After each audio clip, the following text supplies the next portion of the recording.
일부 대한민국의 현재 상황. 1장. 대한민국이라는 식당의 현재 진단. 식당을 평가할 때 가장 먼저 보는 것은 두 가지입니다. 손님이 낸 돈에 걸맞은 음식이 나오는가, 그리고 주방과 손님 사이의 신뢰가 얼마나 두터운가. 이 두 가지 기준으로 대한민국이라는 식당을 진단해 보겠습니다. 먼저 손님이 내는 음식값부터 살펴보겠습니다. 2024년 기준 대한민국의 국세 수입은 약 337조 원입니다. 여기에 지방세, 4대 보험료, 각종 부담금까지 더하면 국민 전체가 한 해 동안 나라 운영에 지불하는 돈은 500조 원을 훌쩍 넘습니다. 쌓인 가구를 기준으로 환산하면 한 가정이 한 해에 세금과 준조세로 지불하는 금액은 결코 적지 않은 규모입니다. 이 정도 금액이면 웬만한 대기업의 연간 매출과 맞먹습니다. 이 식당은 결코 작은 식당이 아닙니다. 손님이 낸 음식값의 총합만 놓고 보면 세계에서 손꼽히는 규모의 식당입니다. 그렇다면 이 큰 식당에서 손님은 그만큼의 대접을 받고 있을까요? 여기서부터 흥미로운 대조가 나타납니다. 먼저 좋은 소식부터 전하겠습니다.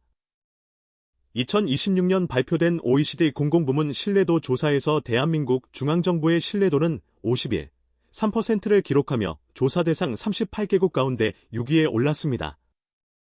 이는 직전 조사의 37.15%에서 약 14%포인트 상승한 수치로 2007년 관련 조사가 시작된 이래 한국이 기록한 역대 최고 순위입니다. OECD 회원국 평균이 13%인 것과 비교하면 상당히 높은 수준이고 행정 서비스 만족도는 79%로 5위, 의료 시스템 만족도는 74%로 역시 5위를 기록했습니다.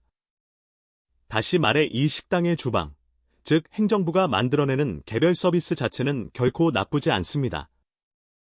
오히려 세계적으로 인정받는 수준입니다. 문제는 다른 곳에 있습니다. 바로 주방장 자리, 즉 국회입니다.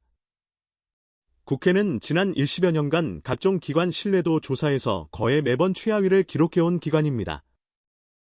한 여론조사에서는 국회 신뢰도가 10% 중반대에 머물다가 2024년 말 비상계엄 해제 국면에서 일시적으로 41%까지 치솟은 적이 있습니다. 그러나 이 상승은 오래가지 못했습니다. 이듬해 국정감사 시기를 거치며 신뢰도는 다시 31%로 10%포인트 하락했습니다. 또 다른 조사에서는 국회가 10점 만점에 19점을 받아 오랫동안 최하위를 지켜온 검찰과 순위를 다투는 처지에 놓이기도 했습니다. 정리하면 이렇습니다. 이 식당의 개별 요리, 즉 행정 서비스는 손님들에게 세계적으로 인정받는 수준입니다. 그런데 정작 메뉴를 결정하고 예산을 배분하는 주방장 자리, 즉 국회는 10년 넘게 손님들에게 가장 신뢰받지 못하는 자리로 남아 있습니다. 요리사들은 실력이 있는데 메뉴판을 정하는 사람은 손님이 가장 믿지 못하는 사람이라는 뜻입니다. 이 어긋남이야말로 지금 대한민국이라는 식당이 가진 가장 근본적인 문제입니다. 왜 이런 어긋남이 생겼을까요? 몇 가지 구조적인 이유를 짚어보겠습니다. 첫째, 정보의 비대칭입니다. 손님은 식당 안에서 무슨 일이 벌어지는지 실시간으로 알기 어렵습니다. 국회 본회의와 상임위원회 회의는 형식적으로는 공개되어 있지만 실제로 그 내용을 확인하는 국민은 소수입니다. 법안 하나가 발의되어 통과되기까지 어떤 논의를 거쳤는지, 누가 어떤 이유로 찬성하거나 반대했는지를 일반 국민이 손쉽게 추적할 수 있는 통로는 마땅치 않습니다.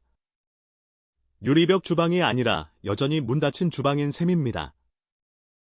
둘째, 반응 속도의 문제입니다. 손님이 무언가 문제를 제기해도 그것이 실제 정책으로 이어지기까지는 오랜 시간이 걸립니다.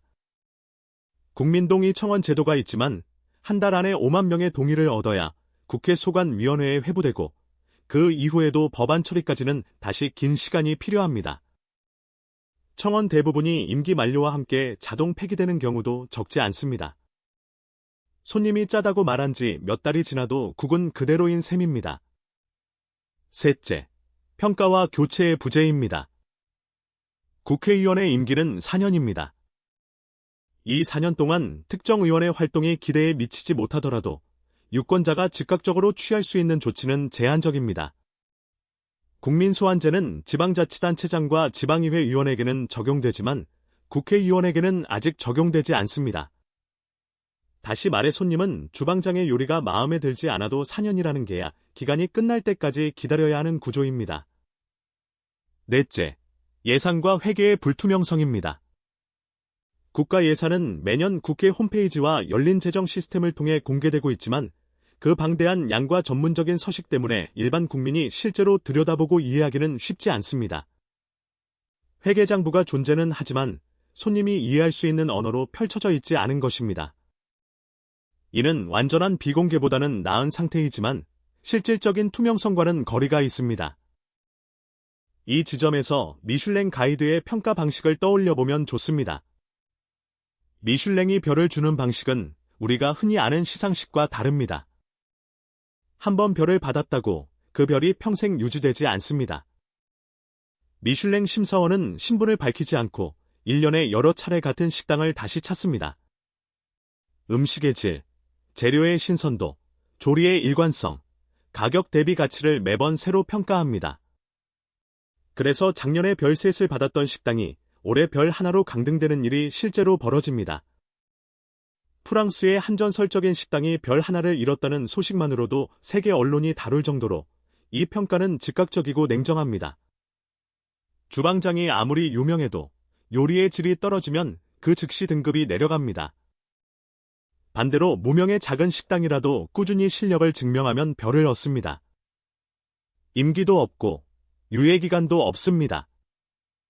오직 지금 이 순간의 실력만 평가받습니다.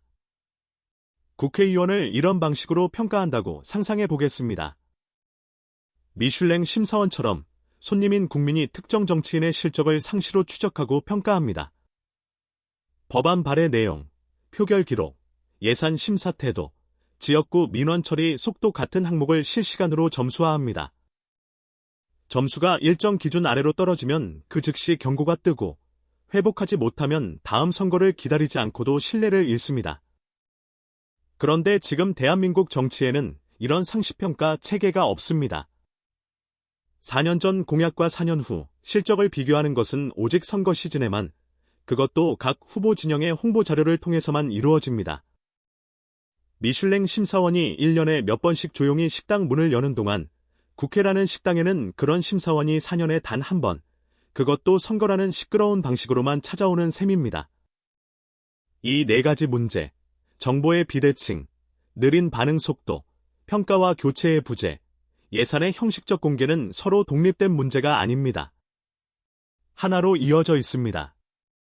손님은 주방 안을 들여다볼 수 없고 문제를 제기해도 반영되기까지 오래 걸리며 마음에 들지 않는 주방장을 바꿀 방법이 마땅치 않고 돈이 어떻게 쓰이는지도 제대로 확인하기 어렵습니다. 이 네 가지가 겹치면서 손님은 점점 이 식당에 대한 기대를 낮추게 됩니다. 그리고 기대가 낮아진 손님은 더 이상 적극적으로 의견을 내지 않습니다. 낮은 투표율, 낮은 정치 참여율은 이런 체념의 결과이지 손님이 무관심해서 생긴 원인이 아닙니다. 여기서 한 가지 오해를 짚고 넘어가야 합니다. 이 진단은 특정 정당이나 특정 정치인의 무능을 탓하려는 것이 아닙니다. 여당이 바뀌고 야당이 바뀌어도 국회에 대한 신뢰도는 10년 넘게 구조적으로 낮은 수준에 머물러 있었습니다. 이것은 특정 인물의 문제가 아니라 시스템의 문제라는 뜻입니다. 아무리 훌륭한 주방장이 와도 손님의 실시간 의견이 반영되는 통로 자체가 없다면 그 주방장 역시 손님의 신뢰를 얻기 어렵습니다. 반대로 이 통로만 제대로 만들어진다면 누가 주방장이 되어도 손님과의 신뢰는 훨씬 쉽게 쌓일 수 있습니다. 정리하겠습니다. 대한민국이라는 식당은 개별 요리 실력, 즉 행정 서비스 면에서는 세계적으로 인정받는 수준에 이미 도달해 있습니다. 문제는 주방장을 뽑고 메뉴를 정하는 구조, 즉 정치 시스템이 손님의 실시간 목소리를 반영하지 못하는 데 있습니다. 이 책이 풀어가려는 것은 바로 이 지점입니다. 이미 갖춰진 좋은 재료와 실력 있는 요리사들을 손님의 목소리가 실시간으로 반영되는 구조 안에 어떻게 배치할 것인가? 다음 장에서는 이 구조가 왜 4년이라는 임기 단위에 갇혀버렸는지 그 원인을 더 깊이 들여다보겠습니다.